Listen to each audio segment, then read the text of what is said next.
Good evening, this is my second video. This one is directed at Stephen Moffat and Mark Gatiss, two of the top writers for the BBC. This video will cover the last 15 minutes of Series 2, Episode 3 of Sherlock, and how I believe the ending can be explained. If you've not seen this episode of Sherlock, be warned there will be spoilers. So if you do not wish to hear any, I will give you a moment now to stop this video.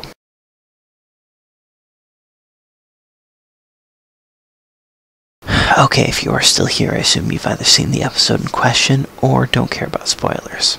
To start this off, I will briefly mention a couple of the most common ideas I've heard floating around on the internet. The big piece of information that people seem to focus on is Sherlock's call to John. Specifically the fact that Sherlock tells John to watch him the entire time and makes him stand a certain distance away. The people who cite this will generally then bring up one or more of the following facts. Fact the first. As John is running towards Sherlock, he gets hit by a biker who seems to come from nowhere and just happens to be passing at that moment. Fact the second.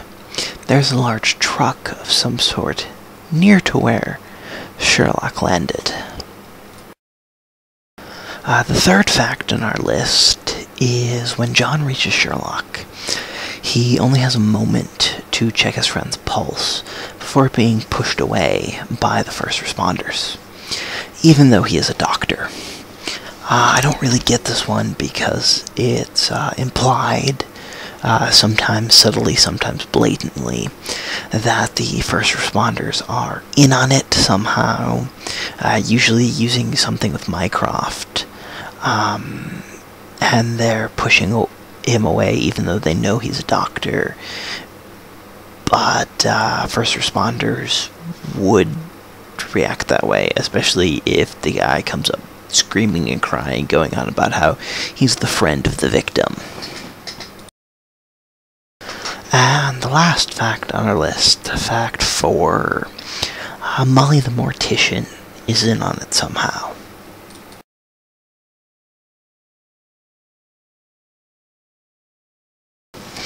Now, to bring these facts together, the overarching hypothesis that encompasses more or less what everyone is saying is as follows. Sherlock falls and keeps John at a distance so John won't notice when Sherlock falls into the truck. The biker setup, usually stated as being set up by Mycroft to give the others more time to get ready. Sherlock gets out of the truck and goes into the middle of the group of people, and fake blood is applied. John is not allowed to take Sherlock's pulse because Sherlock is still alive. Molly then will use her position to complete fake paperwork and provide a cadaver for the funeral. All of this seems like a lot of work. And considering Sherlock did not know he was going to jump until Moriarty was up there, and then tried everything he could so as to not jump, only jumping when Jim blows his head off. I think this is all very implausible. There are a bunch of other theories going on out there. However, most of them are variations of what I just stated, they're just not always as complete as this.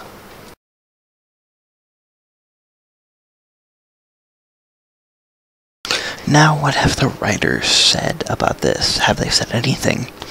Actually, they have. Mr. Moffat and Mr. Gatiss have stated that all of the main hypotheses out there are missing the one big clue that will tell them exactly what happened, and all of the theories out there are in fact wrong.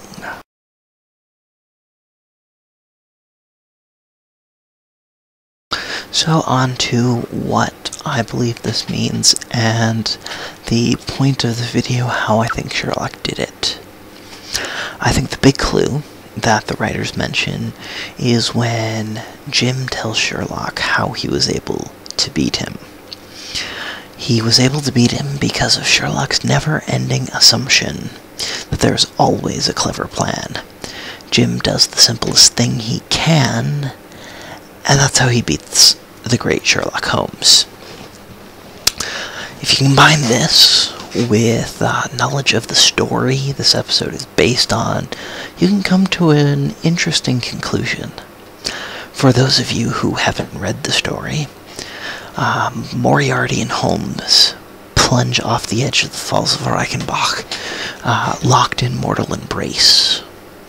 The big reveal comes in the next story, written several years later, called The Adventure of the Empty House.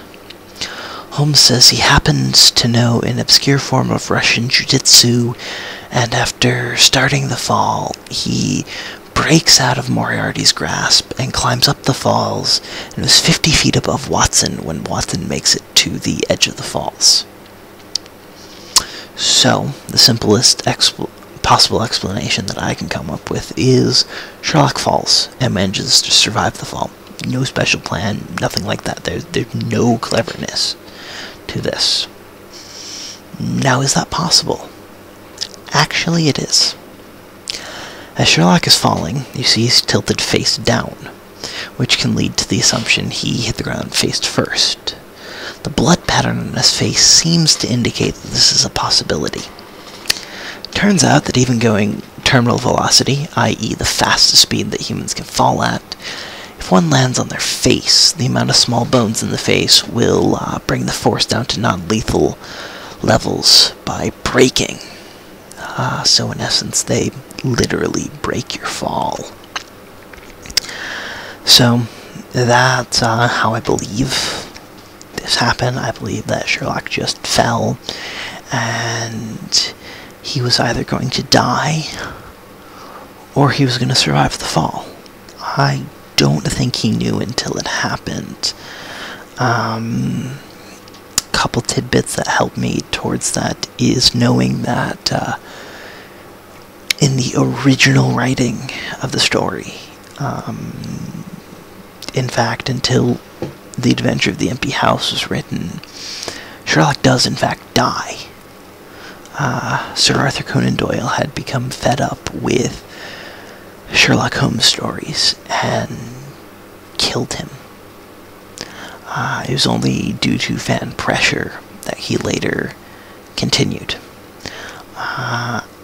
As Misters Moffat and Gatiss have stated that they are very large fans of the story, I believe that's a very real possibility. And speaking of them, I really hope they watch this at some point. And if so, I hope that I get some sort of response.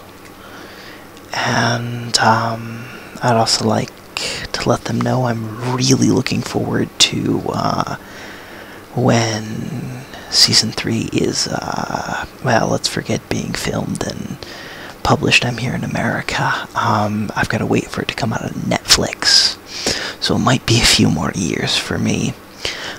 But I'm waiting for their version of The Adventure of the Empty House. It is my favorite story from the Sherlock sort of universe thing. Okay, that's all. Thank you very much. As always, leave comments below. Love to see them. Love to have a discussion about this or anything else with you guys. Thank you very much, and good evening.